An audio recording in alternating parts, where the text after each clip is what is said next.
bit. It looks like it's pretty heavy out in the countryside, probably. But that'll be burning off about 9 o'clock here this morning, they say. And Pete, what's it out like on south of town? Pretty foggy, especially I'm looking to the east right now, and I can't see Highway 65. So, Wow. or the business is there anyway. So yeah, it's pretty thick out here.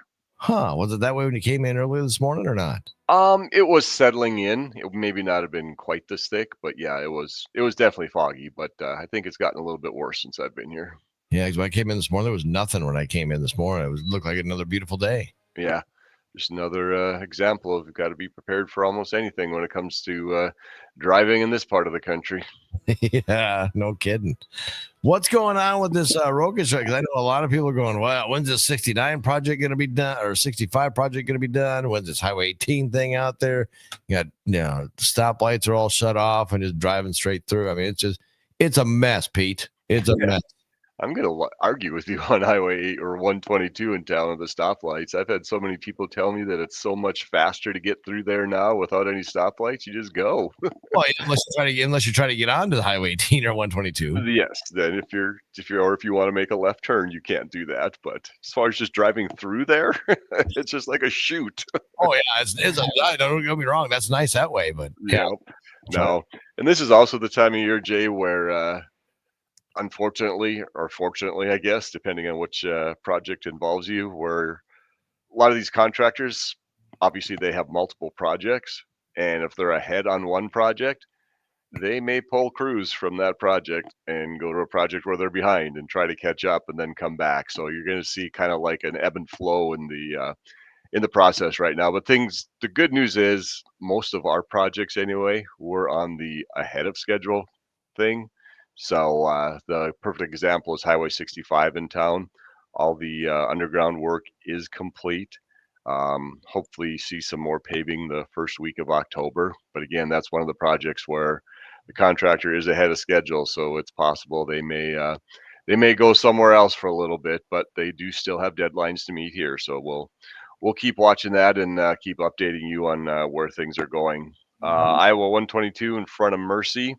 They have the paving done between Crescent and Monroe, so that's good to see. Again, we've talked about how many utilities there are in that project, and they're making good progress on getting all of the utility work taken place. Hopefully, that'll be done in a month. And they can concentrate solely on paving there.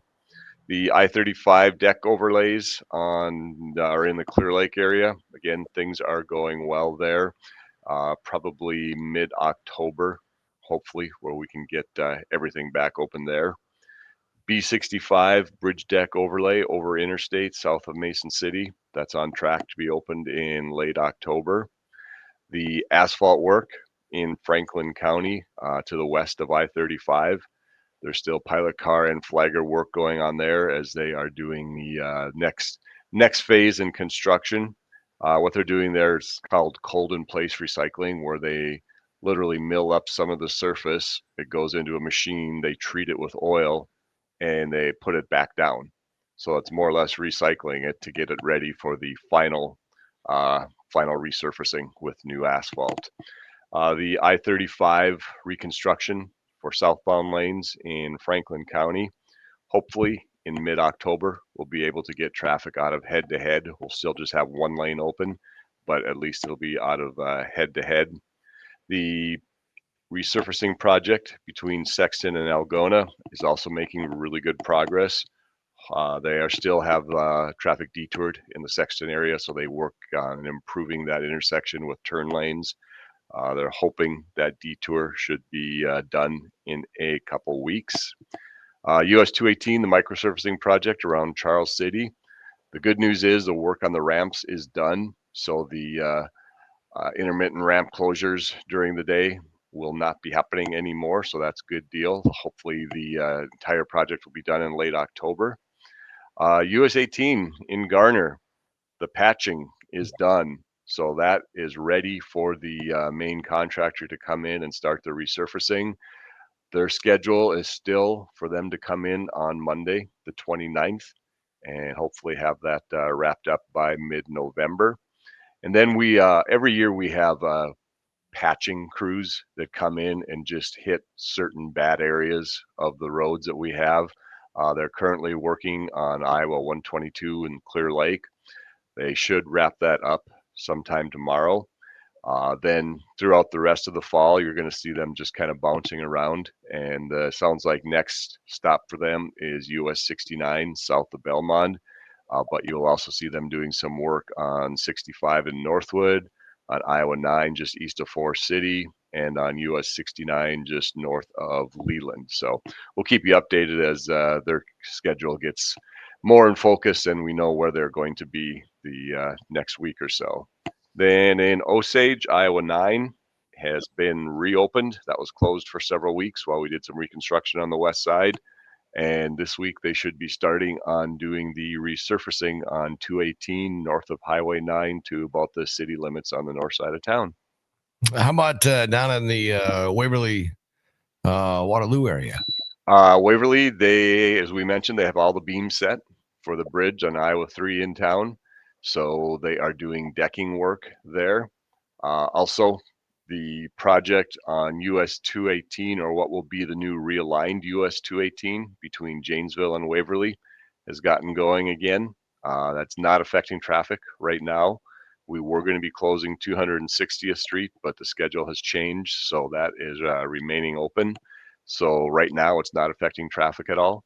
The US 63 resurfacing project from Highway 20 up to US 218 in Waterloo is still in progress. That should be done in early November.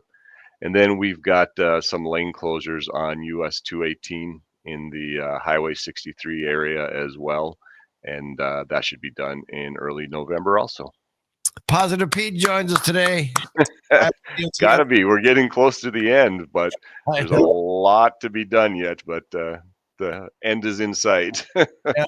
Well, then up to on the other side of the state, on the northwest side, you got Highway 9 open up over there towards Spirit Lake area.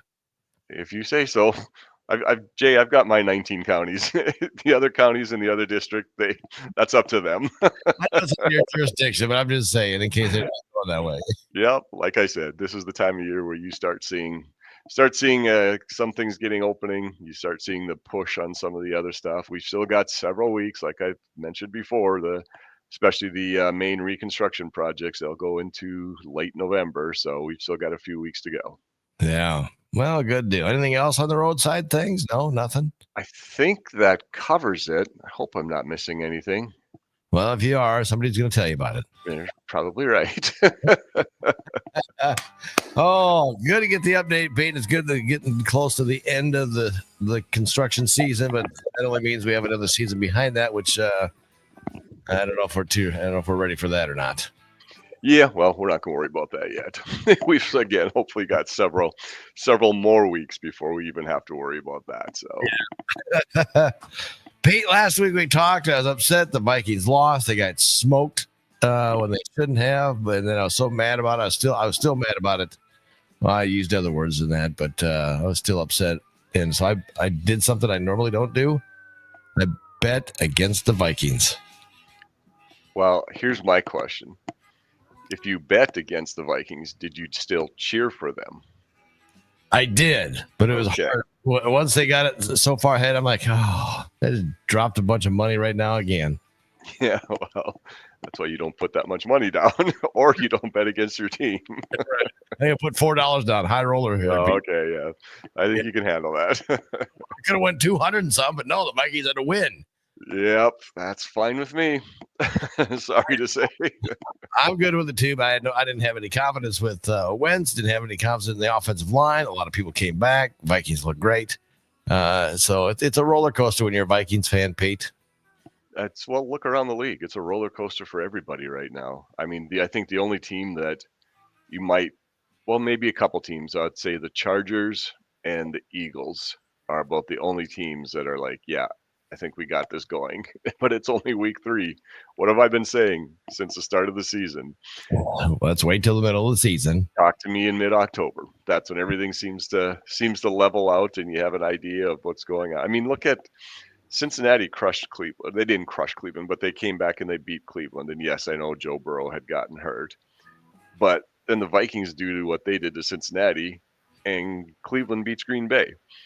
I know. There's just no rhyme or reason for things right now. You just have to let it play out a little bit. Let some of these injuries see if they're going to be affecting the team, if they're season long, whatever. So it was fun. It was fun on Sunday, and now we'll head overseas and see what happens. I heard, was it Monday Night Football? I heard, yeah, was it last night?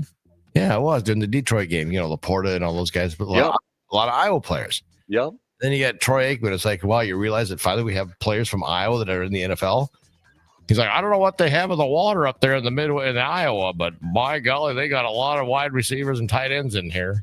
Tight ends. He was talking about the tight ends. Yeah. He was pretty complimentary of Iowa and all the tight ends. They went all the way back to Dallas Clark. So yeah, they did. I'm like, about time, Aikman. I only listen to those, Tweedledee and Tweedledum because they didn't have the Peyton brothers or Manning brothers on. Yeah, they did. I didn't see them. Yeah, they were on. Were they? Yeah. Well, I missed out because I followed that channel and they weren't on it. Well, it was ESPN too, I think. That's what I didn't do. I went to ESPN. Yep. Yeah. No, they back to the Vikings game. It was so everybody talks about the Carson Wentz and JJ McCarthy, and that game was not about the quarterback. That game was about getting, I think, what did we get? 3 or 4 Pro Bowlers back. Yeah. Get Darisaw back, Van Ginkel, Harrison Smith. That's going to make a difference in the outcome of the game when you get that many Pro Bowlers back on the field. Being a quarterback, I still love watching Van Ginkel and Harris Smith because the way they hit the guy, they just smear the quarterback. Yeah, they don't hold anything back. No, they don't. Bernard's the same way. Redmond has really been impressive. Was he a unrestricted free agent signing, I believe, last year out of Oklahoma? So he's really come on. Yeah, and then Dallas Turner's playing much better. That Eric Wilson that they picked up is playing well. Yeah, and well, and we don't even talk about Isaiah Rodgers, who has 2 defensive touchdowns in the first half. I saw it. Oh, yes. But wait a minute. I bet against you. No. Yeah. Yep. No, that was, like I said, that was a fun Sunday. We'll see what happens when they head over to Ireland now. It was. It messed up my whole parlay, though. Got everything else right but that game. So that was the only one you got wrong. That's the one I got wrong. I'm like, you got to be kidding me. Of all the weeks that I decided to bet against the Vikings, I lose. So I won't be doing that again. No, it depends on who they play. But yeah, I can tell you in my college football picks this weekend, I will not be picking Iowa to beat Indiana, but I will be cheering for Iowa to beat Indiana. Oh, Lisa chimed in. Yeah, I see it.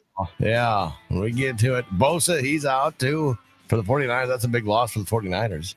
Yes. Yep. How about the Vikes? We talked about that. Yeah. Great game. Sunday Night Football, Green Bay at Dallas. Scared is all I can say. Dak should be scared. Yeah, that's another one. Look what Chicago did to Dallas. It's just too early to start making big time assumptions yet. Yeah, I think Green Bay's going to smoke them. I'm not a big. Yeah, I wouldn't be surprised coming off that loss. Well, as long as Jordan Love, he always seems to make that. I shouldn't say always, but every once in a while he'll make that big mistake, and that's what he did against Cleveland. He threw that really bad interception late in the game that kept Cleveland in it. But that's any team.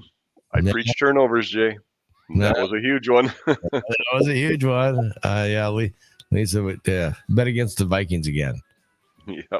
Works. Yeah, no, I'm not doing that. Yeah. I just won't bet that game. That's the only one. There you go. That's a smart choice. Yeah. Hawkeyes, they played on Friday? Yep. Friday night, and that was a good game, but I don't know. That quarterback for the Hawkeyes, Gronowski or whatever. Yep. He's not the greatest. Sorry, Hawkeye fans, but I was rooting for the Hawkeyes, because he had 3 rushing touchdowns and was like, I can't remember what he was passing for. He just did what he had to. Right. Anytime you get a road win in the Big Ten, it's big. Oh, yeah. Anytime. Same with, any conference, Big 12, SEC, you get a road win, that's something to be happy about. Like I said, it's going to be a little bit tougher this weekend when they got Indiana coming in, who hung 63 on Illinois, Right. and they were both highly ranked. But Yeah. again, like I said, rankings still don't mean much to me because you're being ranked off what you did last year at this time of year. Yeah. And things start evening out now for college football in the next week or two. But yeah, it's going to be a challenge on Saturday. There's no doubt about that for Iowa. Right. Yeah. Well, I go for both Iowa and Iowa State, except for Iowa State. Sure. Yep. So go Iowa. There you go. Oh, look at that positive, Pete. Don't you wish you could have talked like that on TV when you're doing the sports way back in the day? When I did the sports, I think I tried to when I did the sports. Did you? When I did the news, it was a little bit more difficult, but depending on what was happening, obviously. Yeah, the good thing you don't have a teleprompter anymore. You can just talk freely and don't have to worry about any of that stuff. Nope, it's much easier. Well, good deal. Well, Pete, it was good to hear from you. Good get the latest updates of the road conditions and a little sports talk in there as well. Hey, real quick, the Fever, they win their first playoff series, first round series, and then they go out to Vegas on Sunday and beat the Aces at their home court. That's big. Play again tonight. See what happens. Well, you know what they're saying too. There's rumors. A rumor mill has been on social media too. Could see CC back in the lineup again. Yeah, I don't think that's going to happen. She was practicing 5-on-5 yesterday. What social media did you see that on? I don't know. I think it was on Facebook. Was it on like We Are NBC, but not for real? I remember the source. NBC, ABC, kind of. Is that your source? When you start getting like ESPN or some of those major networks reporting it, then I'll believe it. But there's too many fake things out there. Well, it could have been old footage too, I guess. Right. Yeah. Yeah. No, it'd be great if she's healthy and she can come back. That'd be amazing. But I just don't see it happening. I don't think of the excitement though, Pete. If she came back. Yeah. Oh. Yep. Well, we'll find out, I guess, tonight. Yeah. I'm not gonna hold my breath on her playing tonight. No. Let it ride for the year and then just come back healthy next year. Yeah, I actually did hear a few weeks ago, I think it was Lisa Leslie, who said she had the same type of injury. And she said she came back too early. And she said to this day, she can still feel it if she's working out or something. It's not to the point where it, limits her too much, but she can still feel it. So that's how serious of an injury it is and how long it takes to heal. Well, I mean, I had an injury back in high school, and I still feel it too, Pete. Every morning I get up. I don't want to know anymore. All right, Pete. Have yourself a wonderful week, and we'll talk to you again next week. All right. All right. Sounds great, Jay. That's the good stuff.